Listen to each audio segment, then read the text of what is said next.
Good afternoon to our friends on the East Coast, and good morning to those of you calling in from the West Coast. My name is Becky Robinson, and I'm so pleased to welcome you to today's stewardship conversation with Peter Block, Meg Wheatley, and Steve Persanti.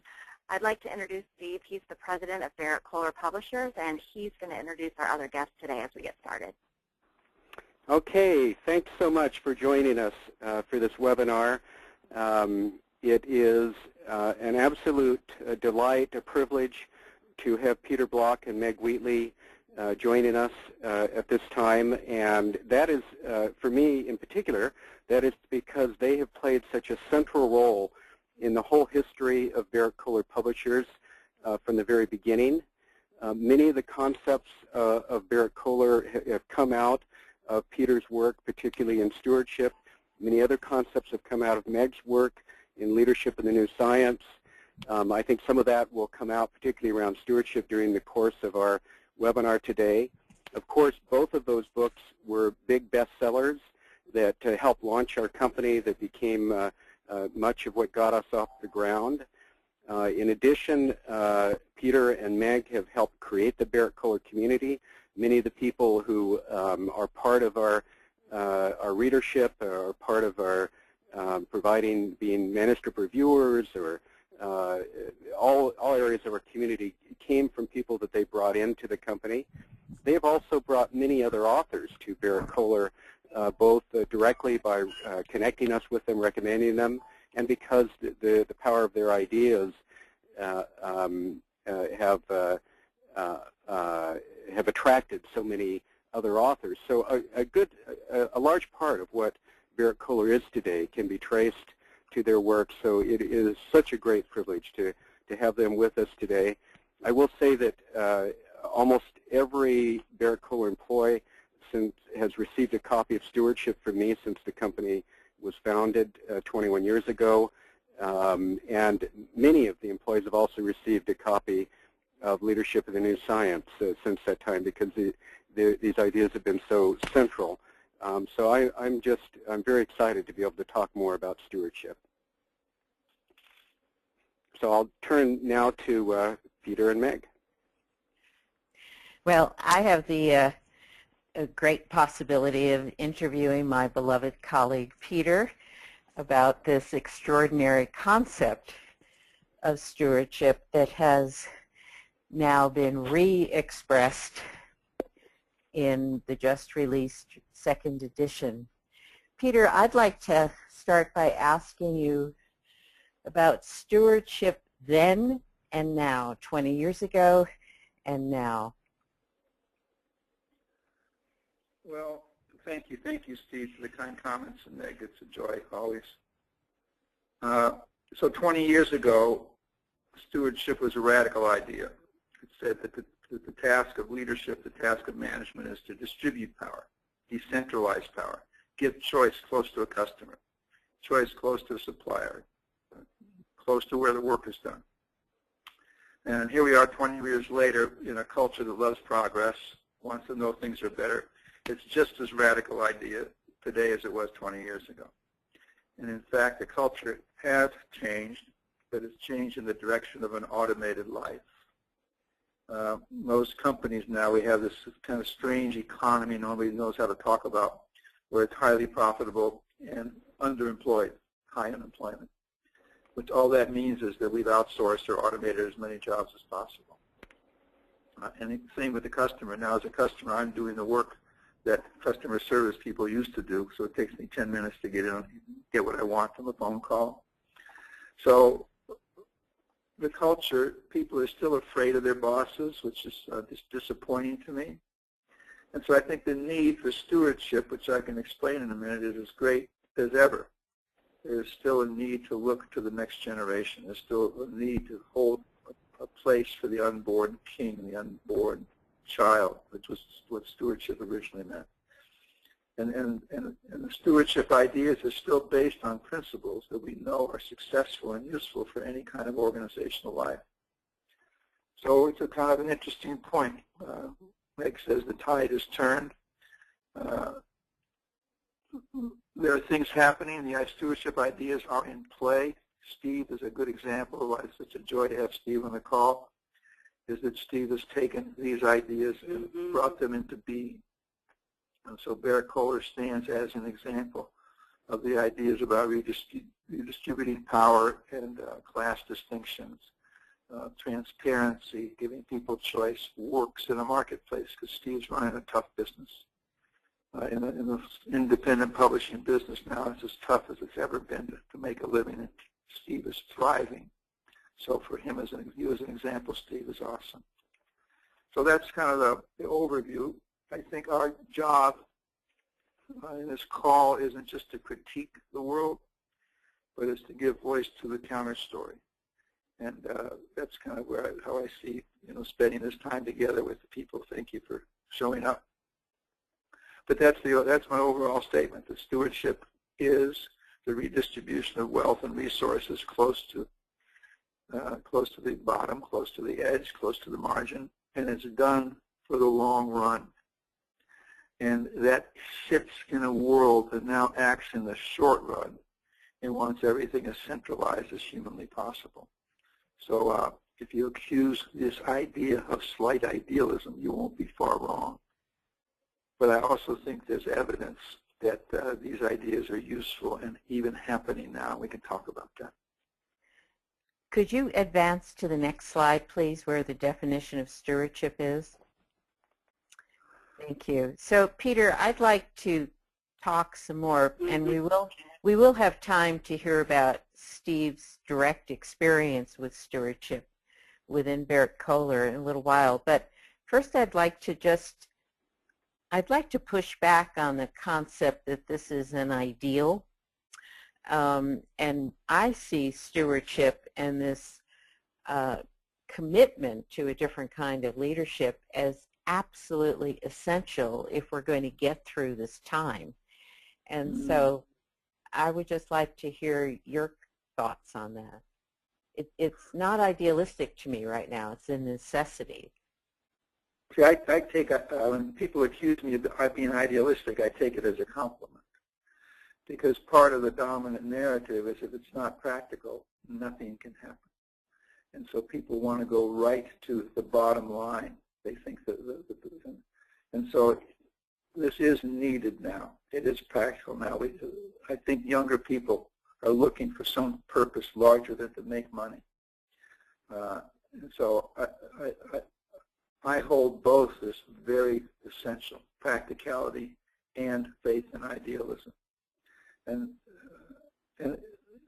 so that's just a thought about that, and I can get specific about the practical. It also takes back some language. Stewardship originally was fundraising in the church, and it says, no, caring for the future is all of our business. It's not a spiritual or a Sunday activity. It also says that service means something and dominate, and maybe more than self-interest. So it reconstructs economics. Economics is the exchange or study of self-interest. This is a part of the new economics that this supports, is to say there's such a thing as generosity. There's such a thing as altruism, and we need an economy of altruism, an economy of generosity. So the service word means something. It also uses the word control, which is the illusion that has sustained us for a long time. And so we wish to have control and see little evidence that we do. So it kind of reclaims that and puts a question mark around this longing for control and predictability. And finally, it reclaims the word accountability. To be accountable is to stand up for something. It's not to be held by someone else. And so most of our system world thinks you have to hold people accountable. You need performance management systems. You need performance appraisal systems. And those all produce compliance, which is weak on performance. And so this kind of relanguaging or reclaiming under the banner of stewardship, leadership under stewardship, is to say accountability can be chosen. People have a wish to be accountable, and accountability grows more out of relatedness and people being authentic with each other than a lot of watching and oversight. And so it's a new narrative is part of what the book represents. And Meg, if I can just chime in about that point, I think that what Peter just said, I think, is central. That the idea of stewardship is that you have accountability. You act in the interests of. You try and further the interests of the whole organization, of others, the people to whom you have stewardship, without having control. And this is one of the most difficult concepts of stewardship, because we are so encultured that in order to be accountable for something, you have to be in control of it. And the idea that you should be responsible for making good things happen, even though you may not be the one that is the boss or in control, is just hard for people to grasp. They keep wanting to go back. I can't be accountable if I'm not in control, and that's something that I think is one of the core concepts of stewardship. Give up control. Give up the idea that you have to be in control of others. But yet you can still take responsibility for making things better, for serving the common good, for serving the whole. So, Steve, I'd like to invite you to say some more about your direct experience of leading Barrett-Kohler so consciously and beautifully using the concept of stewardship. So you just named one thing that's quite difficult and challenging. What are some of your other learnings about implementing stewardship as you have done over 21 years now? Well, the first thing is simply that stewardship is a very powerful concept. It's a big idea. Once you kind of wrap your mind around it, it can influence everything that you do. It can help you walk a different path. In the very first catalog that we published of our books in 1992 was actually the catalog that announced your book, Leadership in Inner Science, Meg. In that, and I was at that point, we hadn't published stewardship, but we were. I had been working on stewardship for a number of months. I was deeply immersed in the concepts in stewardship. It came out the next year. But in that catalog, I wrote, if I were to choose one word to describe our vision, it would be stewardship. By this, I mean a deep sense of responsibility to administer the publishing company for the benefit of all of our stakeholder groups: authors, customers, employees, suppliers and subcontractors, owners, and the societal and environmental communities in which we live and work. Each of these groups contributes to the success of our publishing venture, and each has a stake or investment in its success, whether that investment is time, talent, money, or other resources. That core concept was so powerful, flowing from stewardship, the idea that we were in service of all of these groups, that our role was not to be in control of them, but to be in service of them, and to be accountable to all of them, that it has influenced everything we've ever done since then. And so partly it's the power of a big idea to shape everything you do. Then you start going into specific practices around applying stewardship. And so I'll just mention one practice now, and we can come back to some others later. One of the practices is that we've avoided a class system. Most organizations are built upon the idea of a class system, and that the class system is most clearly shown by the compensation system. Most organizations have two compensation systems. One system is designed to pay the executive class as much as possible. The other compensation system is designed to pay everyone else, the employees, as little as possible. Under stewardship, you only have one. You banish the class system. You only have one compensation system, which is for everyone. So everyone is on the same system. It doesn't mean that everyone is paid the same. It means that all of the ways that the compensation is set out, the same system applies to everyone. And so in our case of Barrett-Kohler, we have one system. We don't have a separate executive bonus or executive incentives or anything like that. All of the incentives within Barrett-Kohler apply to all employees. Within Barrett-Kohler, there's no secrecy around the compensation. Everyone knows everyone else's salary. You don't have to have secrecy because it's defensible. The reason you have secrecy in organizations is because it's not really defensible if everyone knew what was really going on. And under stewardship, you're acting in the interests of the whole. In our compensation system, the highest paid person earns only 3.5 times the lowest paid full-time employee in the company.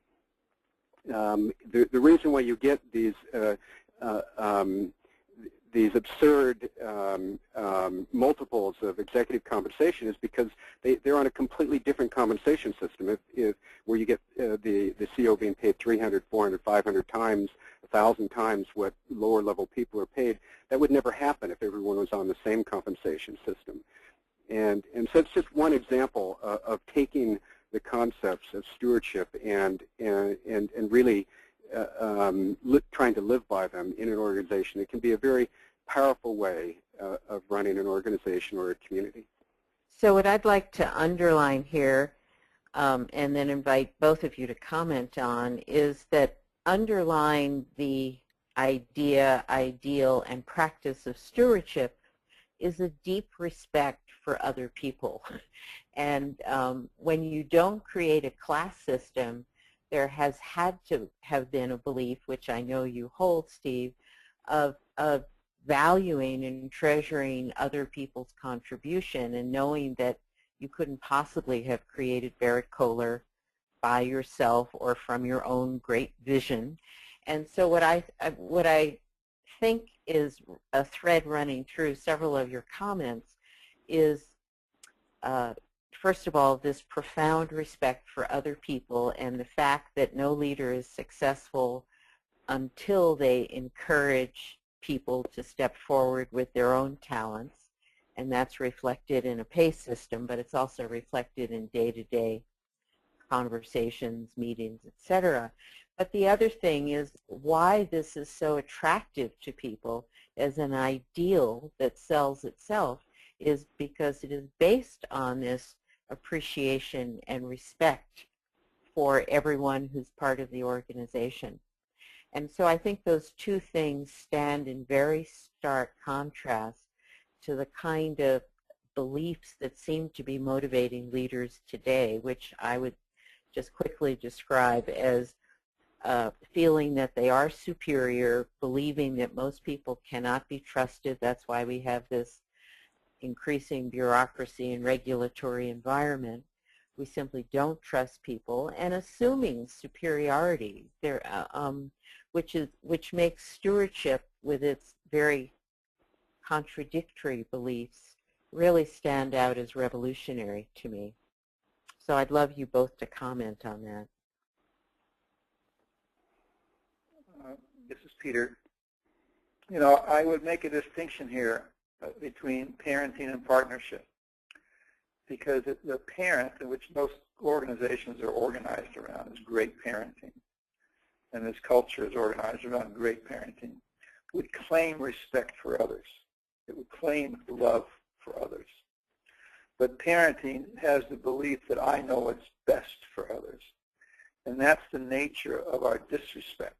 It's not that we don't care about people or that we don't have a deep wish for people's well-being, but we also hold at the same time this notion of I know you don't. I know what's best for you. What you said, Meg, about a kind of leadership that allows other people's talents to show up could be called a not knowing leadership. And that's where I think the rub is. So these ideas of stewardship kind of go with the idea that we're partnership, and partners don't know what's best for each other. They have thoughts, but I don't take you on as property. And as soon as I say, you're my people, I have colonized you. So stewardship could be considered a decolonization form of leadership, a decolonizing form of leadership. The second word I would use is there is a widespread democratization movement going on in this country. Now, it's under the radar. You wouldn't know it. You'd have to read Yes magazine. You'll never see it in the dominant news, Fox, or any other news agencies are not reporting on the widespread democracy that is happening. It's happening in economics. It's happening in the financial world. There's all kinds of conversations going on that align with stewardship, which is to care for the longer run, which is to care for the common good, which is to say if we have a wage discrimination the way we do in this country, we can't survive that. So, all that you're saying, and you, Steve, also, it is happening in a little bit different language, but I do think it is organized around a deep, deep respect for each other and all of each other. It bothers me when we talk about education reform and people say, oh, my kids are doing well. I know your kids are doing well. It's because you won the lottery. But all of our children have to do well. And that, to me, is underlying the stewardship and the respect you talk about. Yeah, so this is Steve, so I would very much agree with Meg and Peter, what you both have said, that underlying all of this is a deep respect for other people. And as Peter said, it's a deep respect built upon partnership instead of on parenting.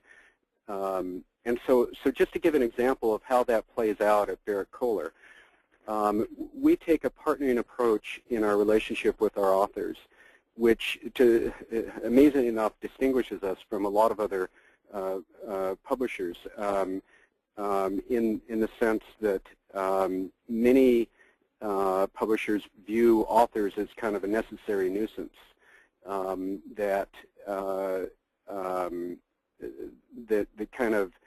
the publisher are the experts, and they should be the ones controlling things. So some of the ways that we try and take a more partnering approach with authors is it starts with our publication agreement, which gives authors much more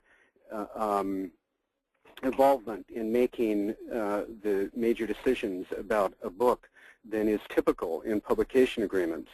And it's much less burdensome on authors of the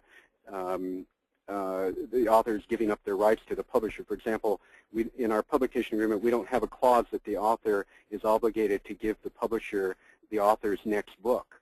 Our view is that we should earn that. The author should willingly decide that they want to come back to Barrett-Kohler without us having to compel it through the terms of the publication agreement. One of the early observers of our publication agreement, who actually was a colleague of yours, Meg, said the Barrett-Kohler publication agreement creates incentives for both parties to contribute and do well, whereas most contracts are contingencies for when things go wrong, legal protection against foul-ups. And then this respect to authors continues beyond our publication agreement with how we work with them on a daily, weekly, monthly basis. For example, much of our many of the decisions, many of the plans about books are made in an author day, where the author comes together with their entire staff and meets with all the key people who they're going to be working with, and they sit down together and plan out how the book is going to look and how the marketing campaigns are going to go and how to coordinate. And so it's more of a partnering, as Peter said, instead of a parenting approach toward publishing books is one example of that respect in action. So I would like to point out that in the case of Barrett-Kohler, it was a startup led by a leader with enormous integrity and wanting to walk the talk of what you were publishing, Steve. And then, Peter, when you just made reference to the below-the-radar springing up of local control and democracies and people working together at a small scale within their local communities, I'd like to ask the question of, given the direction of increasing command and control, and I would say mean-spiritedness in very large organizations, Is stewardship a possibility there now in this time? Well, it depends who you want to look at. You know, people ask me, well, how do you convince boards of directors and CEOs and white-collar, you know, how do you convince them of the stewardship ideas? And my response is, well, if you wanted to bring a new idea into the world, why would you start there? You know, why go to those places that are, and the people with a lot of power in this culture, I don't have negative things to say about them.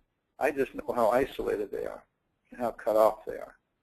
So I think wherever you are, there is a level and a place and a pocket where you can find, through invitation, people eager to create the kind of world that Steve is describing.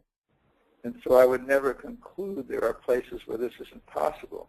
I would just not go to those places that are the most difficult. Because, you know, the people, you know, same with you, Meg, people always say, why don't you come and work with our CEOs? And I always think, why would I do that? Right. They're slow learners, disconnected. Now, when they invite us in, it's a miracle. It's breathtaking, you know. So these ideas work everywhere, but the idea that you have to or should start at the top. It should start with government, or should start with a mayor, or should start with the head of agency. I don't think that way anymore. That thinking itself is still valuing parenting in its own way. So if you say, are there places in a mean-spirited world where the public dialogue is unkind, to say the least?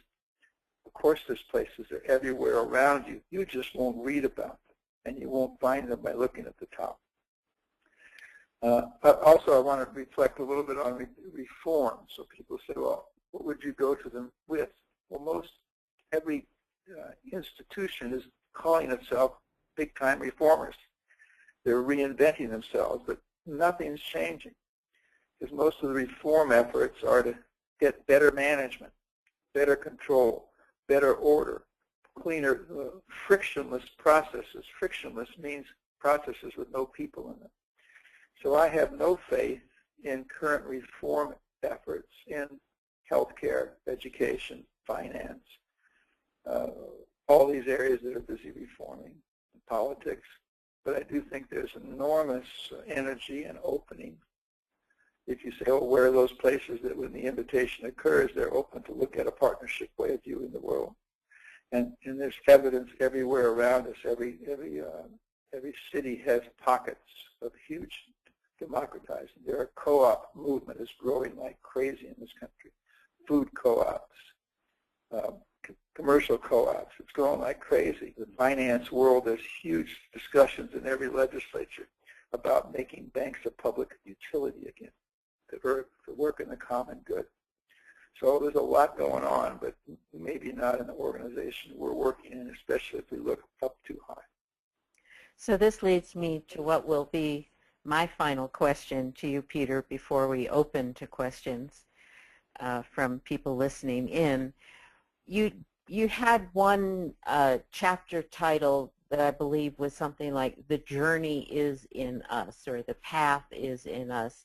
And I just want to hear you say more about that, because from my own perspective, we're so both mesmerized by changing the whole system, or think it's up to us to change the whole system. And what you're pointing to and what I'm pointing to is the work is whatever we can do where we are.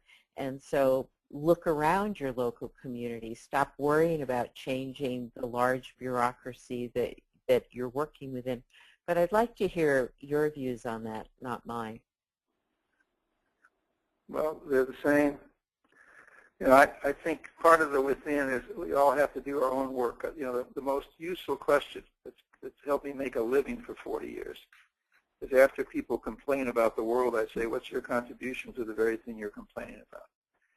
And it's not a blame question. It's just to say we have to decide that we are agents and we're actors. And if parents don't like what's going on in the school, well, they have to organize parents. They don't have to bang on the teacher's head all the time. And then the other thing you're saying is that local is where the action is. we're so isolated we don't even know it. Teachers, for example, are so isolated. Well, all they need is 2 other teachers in the building. They don't have to get the whole building on board. If individuals can find 2 other people within reach that they can connect with and have conversations about an alternative future, an alternative story, get strength from them, the world changes at that moment.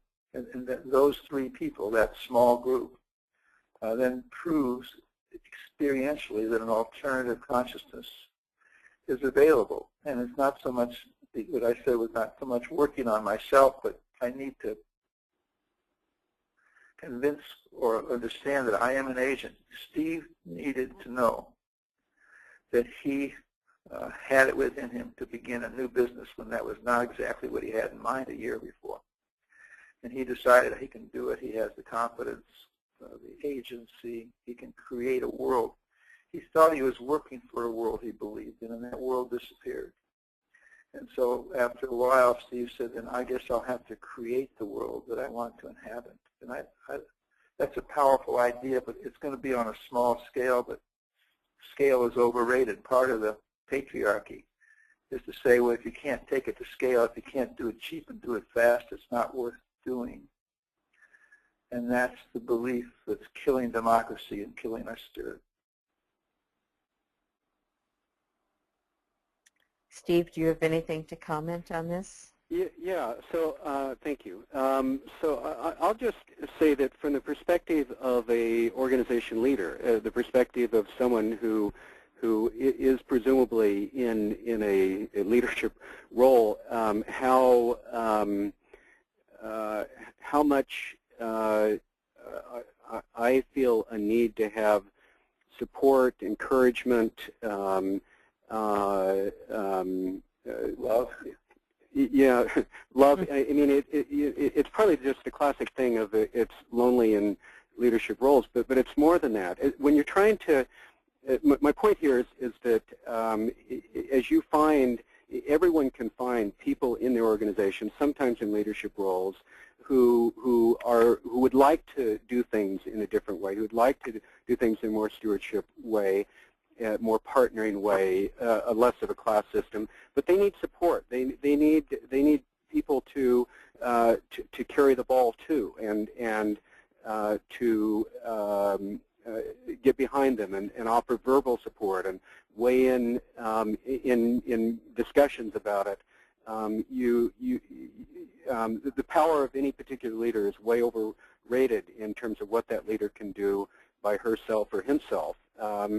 And to the degree that Barrett Kohler has succeeded, it has been because of our authors like yourselves who have given huge amounts of support and encouragement. It has been because of staff members like 2 of our very first staff members, Pat Anderson and Kristen France, who got this and who tried to live it. And without their support, you just can't do it alone. So everyone has a role, and the degree to which you can help others in the organization who may want to do things a different way is huge. That makes a big difference.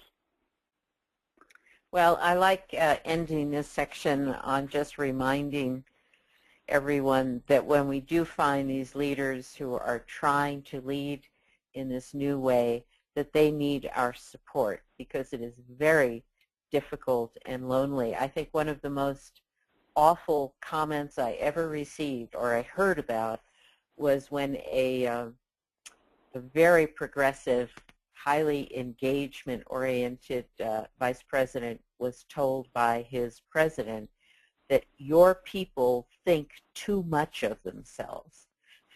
And in this current environment, I would just encourage all of us, when we do find leaders who are willing to partner with us, that we understand we have a significant role to play in supporting them as well as asking them to value us. So let's open for questions now, and my screen has gone blank, Becky, so you're going to have to choose the questions, I think. Could I suggest something? Becky, let's go to the next slide. The next slide has a list of practical things. and maybe seeing that would help evoke some questions.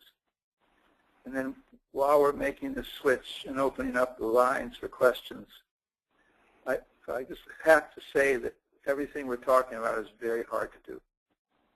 That even when you have a leader, when we're committed, even though Steve is 21 years into this successful venture, never underestimate the pull back into patriarchy. Never underestimate people's longing for the safety and the predictability that they thought they had under a more parenting and paternalistic world. And so you just have to go into it knowing that both instincts, both the shadow and the light, are present. Otherwise, you get discouraged, because the pull back to Pharaoh, the pull back to patriarchy, the pull back to boss, love me, all the kind of dependency needs that this culture has encouraged, and the fear that the culture encourages by building a wall against our southern neighbor. So I just want to do that as a transition. Now, if there's questions, I'd love to hear them. Thank you.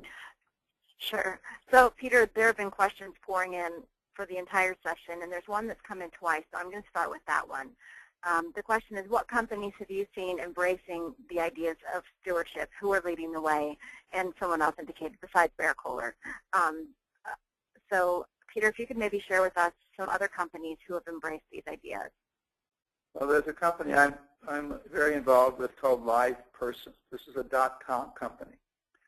And they're right in the center of the whole internet world, and trying to do data science and figure out how to commercialize our capacity to track people. And their strongest values are ownership and connection and care. So that's a big deal. They say that we're going to build a business by living with each other as every employee as an owner. And they are doing everything they can to give form to that. And they're doing it in an unusual space, which is go, scale, automate. Very, very intense business, but they do everything they can to say we're going to care for the customer and each other. They're working with their customers to help customers get connected within their own customer organization. So they're developing their chat methodology so that it not only is between LivePerson and their customer, it's also within their customer organizations. They're working with 50,000 people on chat rooms every day. They say, how do we get them connected? So that, to me, is quite amazing to say a kind of automation, technology-based business would see care, ownership, and connection as the key, and culture the key to their future. One other I'll tell you is Mars. This is a privately held company. The company that brings you Wrigley chewing gum and M&Ms. Two of their values, which they take very seriously, are one is mutuality. So they think that every transaction they have with a customer, with the world, should be in the interest of both parties, which is partnership. And they believe in freedom. Most companies are cascading change or rolling it down. And Mars, for whatever the reason, believes in high engagement.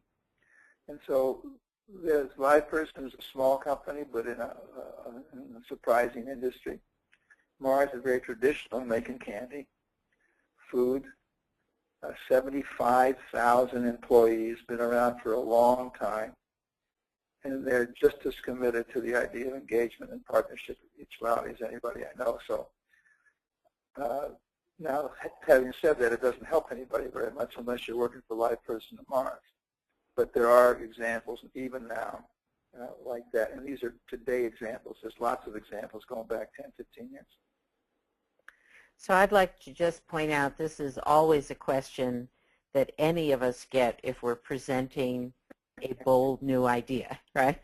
And right. You answered that in another book, that the answer to how is yes. We have to develop our own belief and our own commitment. And as Steve said, this is, for me, a lifelong process that we're engaging in, that we want to be the ones who practice a stewardship approach.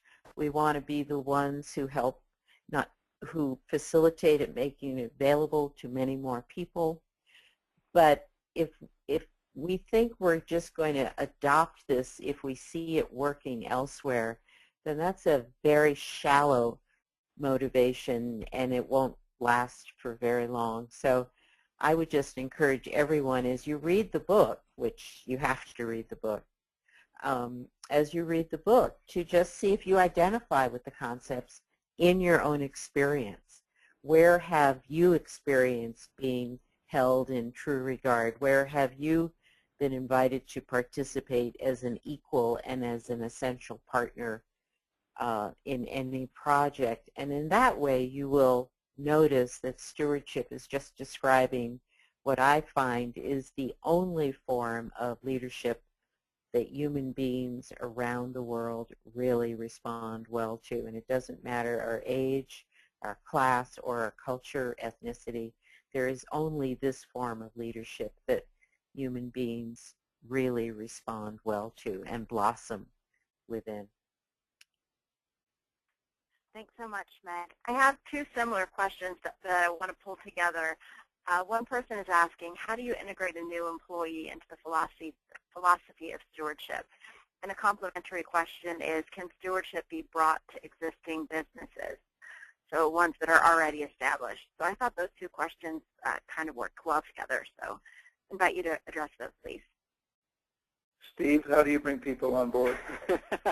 Well, as I mentioned, I have an interview with each new employee at Barrett-Kohler before they are offered the position. What they don't know is that the decision's already been made to offer them, because I'm not the one. They think that I'm the one making the decision because I'm the president, but in fact, someone else is actually making the hiring decision. And I'm having an interview with them, though, before they know that I'm not the decision maker. They kind of assume I am.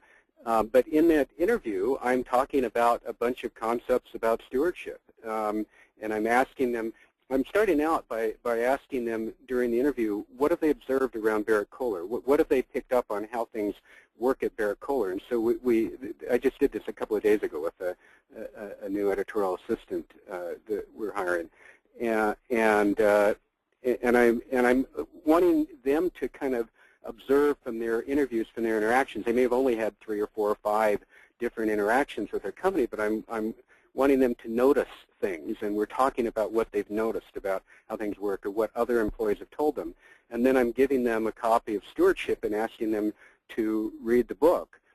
So that's kind of the starting point. Then the way Barrett-Kohler works is we have a monthly staff meeting. It's a half-day meeting, and all of our staff are together talking about the core things about the company. A lot of things that are decided just by an executive in another company get decided together within Barrett-Kohler, such as changes in our compensation system or how much we're going to raise our compensation scale each year.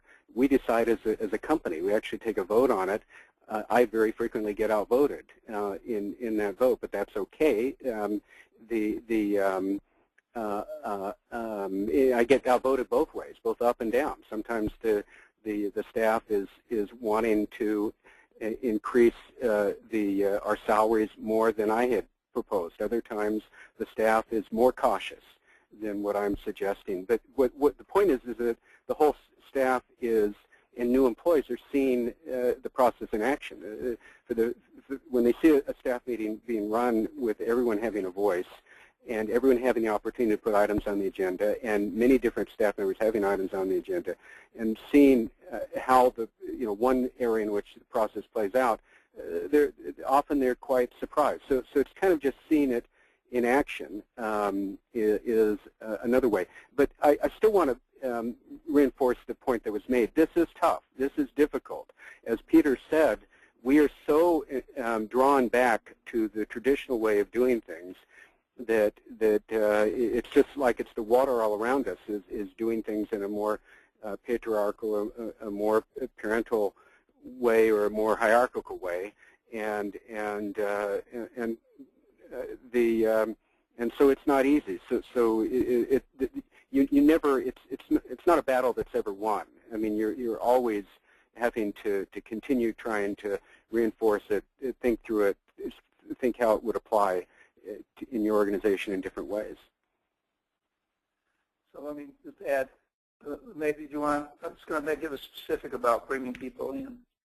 It's the mindset. First of all, you get people on board, you welcome them. So you say, how do we welcome new people? Second is you don't just tell them, here's who we are, but you ask them, who are you? What gifts did you come here to bring?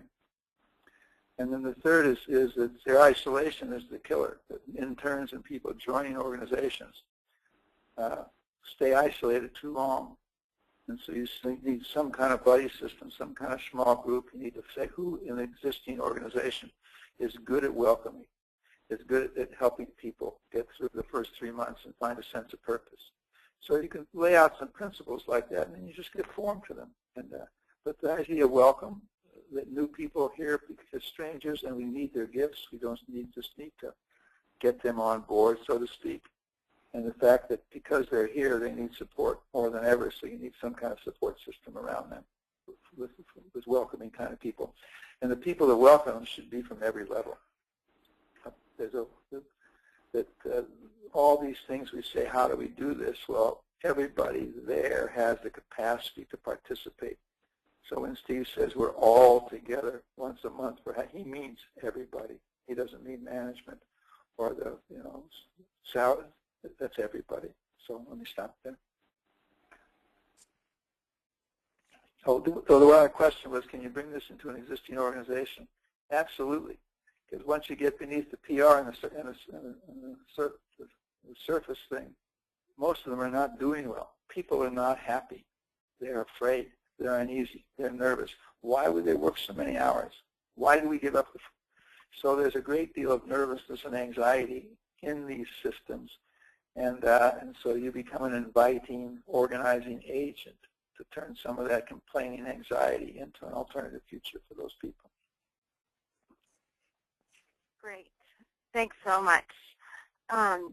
So I have another question, and I want to apologize because the questions are just flooding in, and it's clear to me that within the time that we have allotted, we will not get to all of them. So I'm trying to pick and choose from the ones that have come in and pick the ones that have a common theme. So this question says, if change toward stewardship is best begun below the top level, how can those wanting that change initiate and facilitate it, particularly in businesses? Meg, you have a thought? The answer to how is yes.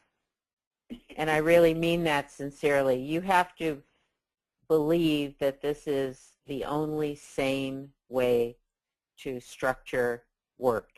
And you create the change where you are. You don't you don't waste energy and time on trying to get the approval, the blessing, the interest of the top. Peter already covered that beautifully. You just start with your team or start with your functional area, or even if that's not possible, as Peter said, find 2 other people and just start the conversation about how could we be together differently? How could we be together in an era of mutual respect? How could we, in our next project, engage with each other differently? I think we waste so much time and energy in thinking that, one, we need the support of the top, but second, we also spend a lot of energy that leads to heartbreak in believing that if we do it well, others will want to learn from us. I don't see that happening. I haven't seen it happening forever, that you do something extraordinarily well, you get better results, you meet plan, your team is happy, and nobody else cares because they're all so busy. And it would require some attention, and it would require a change in a willingness to change if they were truly to ask you, how did you achieve such good success, such contented, productive, creative staff? How did you achieve that? I think we just do the work for its own satisfaction, and if others learn from us, that's a miracle. If they don't learn from us, we have still created something where we are that is of value and meaning to us and to those colleagues that we have partnered with. So I just want us to shift our focus now to ourselves and what's possible if I act with true partnership and true commitment to this set of values and practices. And then we see what we can accomplish in the long run. Yeah, this is Steve. I want to just endorse what Meg just said, every single point that she made. And I will point out that the answer to how is one of the chapters in Stewardship, which Peter then expanded into a whole book. The answer to how is yes. But the underlying idea of that is that the question itself reveals that when people say how, I don't know how to do this, or how can we do this, it really is a statement of their ambivalence. The real issue is that they are not yet clear on what they really want. Because if they get clear on what they really want, they can find ways to do things. There are plenty of other resources, this book and many other books, that can help them to do just about anything that they want to do, or just asking other people. There are ways to find how to do things. The real holdup is us not being clear on what it is we really want. Once we get clear on that, we find out how. Or what we're willing to risk and where Right. our courage really lies. Yeah. Right. Peter, I'm also glancing some of the questions. And I also want to be a voice for very practical aspects. You know, there's some very practical things anybody can do today. One is change the way that you meet.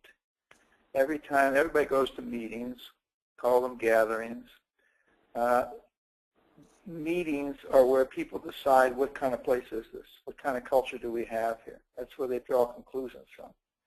And most meetings are not designed in a partnership way. They're designed in a let's get something done, let's go as fast as we can, let's leave with a list. Suppose you started every meeting by having a check-in and people say, why was it important for me to show up today? Suppose you went around the room and if there's a lot of people, break them into groups of 3 and say, what do you want to leave here with? Which is different than looking to you, the convener, and saying, what do you have in mind for us? Suppose 50% through every meeting you stop and said, are we getting what we came for? See, these questions, are we getting what we came for? Why did you decide to show up today? What do you want to leave with? At the end, you ask people, what's the promise we're willing to make to each other rather than having a list and a questionable commitment? These are very concrete social inventions that you can bring into every place you're going this afternoon, today. Now, it doesn't mean they all work. It does mean if you're in charge, it's a little easier. But the meetings, how you measure things, you say, let us decide on some measures that have meaning to us. So you initiate the measurement discussion instead of complaining about what kind of controls exist in the world. You say, what? So let's us take the first step on saying, how do we know that what we're doing is useful in the world? Third thing is you can say, we need time to be together. Stewardship cannot be implemented electronically in any way or form. And what we do is we kind of surrender to the electronic solution world. It's faster, let's connect, let's start a website. All of those are wonderful reminders, and they're wonderful sources of information, and they're great time savers, but they don't build relationships. And so you say, well, why don't I spend the next month deciding on a group of people I'm engaged with? Could be clients, could be other people work here. And let's just spend some time together talking about what are we doing here. A great question to ask inside any system is, of all the things you're doing, what really matters to you? Could we just talk like a book club? Instead of having a book club, just sit down once in a while and spend an hour saying, what are we doing that means something? So all of these are implementable instantly. They don't need a large-scale agreement on pay systems. They don't need to make all the offices the same site or get rid of assigned parking places. And so the task is to say, as an agent, as a commitment to the future, I'm going to find those things I can do around me. Now, if they don't have a big enough impact, then that's a conversation with God.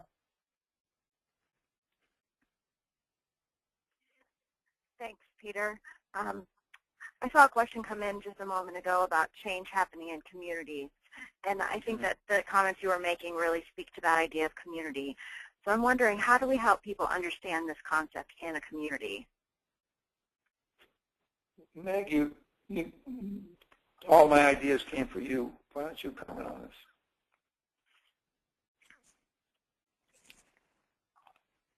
Well, that's probably not true, but thank you. I think I just want to go back to what I said. I slipped it in a moment ago. In my experience, I have now tested this out with thousands and thousands of people around the world. They all, when I asked them to describe a leader they were happy to follow, they always describe the same things, and that is what's represented in this concept of stewardship, also in servant leadership. So when we're working in community, it can be a little trickier because people can come from many different traditions and have different views of authority in their own class. If they come from a class society, they may not step forward as easily, or if they've been oppressed, they won't step forward. But underneath all that superficial experience, there is always a human being who will respond when this is evoked or provoked to stepping forward, because the leader is consistent with the invitation that I need you. You have to be partners with me in this work. So again, it takes perseverance. All of this takes a steadfast commitment that this is the only way I want to lead, or I want to be in partnership with others. And then you just, you go through the snapbacks, you go through the return to safety and dependency. You expect those, but you don't let them sway you from moving forward on this path. See, the sentence I got from you was that no matter what the problem is, community is the answer. Yes, and, that's true. In this individualistic culture, that's a big idea. In this culture based on achievement, where we take our children from day one and start measuring them on a normal curve, that's a big idea. So the idea is to hold in your mind that we're here to build community. And whether that's in a neighborhood, whether that's in a school building, whether that's, it doesn't matter the venue. You have to hold in your mind that the number one task of leadership is not to be a role model, not to articulate the vision, not to be stylistically superior or even smarter. The number one task of leadership is community building. How do we get peers connected to each other? Now it's very hard. Inside systems it's easier because when you call a meeting, people have to show up. When Steve calls his meeting once a month, they show up because they work there. So if you're working in neighborhoods, in volunteer settings, then it's much more complicated and it's much more relational, but you still keep in your mind that the first task of leadership is building community. So how are we doing with it? Yeah, we need to wrap up the hour. So I'm wondering perhaps if each of you can share some closing thoughts. And I have some ideas. There have been a few questions that have come in about, can we see the questions? There's obviously many questions that we didn't get to.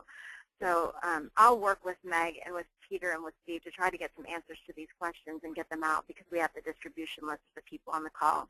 We'll also send out a link to the recording so that people can listen later. And so maybe each of you want to just share one parting thought, and then we'll put up some information on the slides about how people can contact you outside of this forum.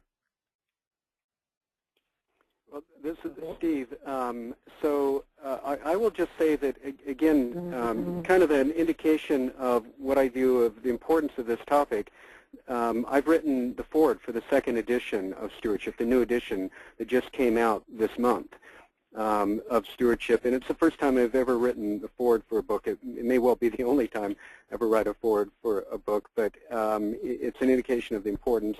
First time I've participated in a webinar like this. And the reason I've done that is because this concept has been so central to our company, and it has proven so valuable, so powerful in guiding our business. And as it's not easy to try and live by the principle of stewardship, but I believe that it's worth it, and it's powerful in running an organization. So I have very much enjoyed talking with you, Peter and Steve. As always, I want to make my final comment be on the questions.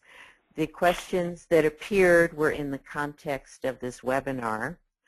I think I have no interest in answering them because I'm going to suggest a different process, which is that you read the book and then you develop your questions, and then you take those questions to a few colleagues within your organization or team or life that you think are also interested, and you do have a little book club around this. I mean, what better way to make this come alive for you in your work than to start to really discuss the questions and the sensibilities that Peter raises so beautifully in this book. So I would just say the questions that have been submitted were for now, but there's a much deeper inquiry that needs to happen as a follow-on among those of you who have been intrigued by these ideas.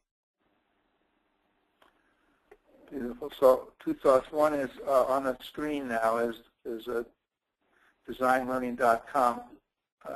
There's a bunch of us committed to these ideas, and if you have questions, if you'll send them to us at designlearning.com, we will answer every one, and we'd love to just have a connection with you. We're trying to learn what these ideas mean now, 20 years later. And we're thinking of designing a workshop around the stewardship ideas, so if you are interested in that, or even would like to help us with that, that would be an amazing offer, and we will get back to you.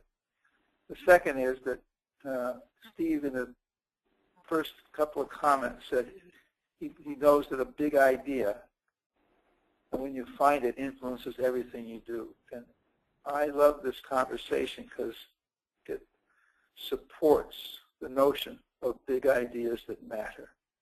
That we live in such a transactional world, our attention span is disappearing. Our time scale is so short. There's studies now that deep thinking and deep reading are disappearing in the internet age. And I fear that with them will go the valuing of thought. With them, we're in such a hurry, it's like we don't have time for thought.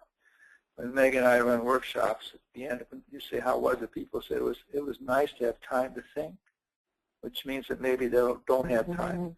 So I just think to thank people for showing up. Meg and Steve, your support is life-changing for me and always has been. And the fact that we still care about ideas gives me an enormous amount of faith. So thank you all. Thank you. Thank you.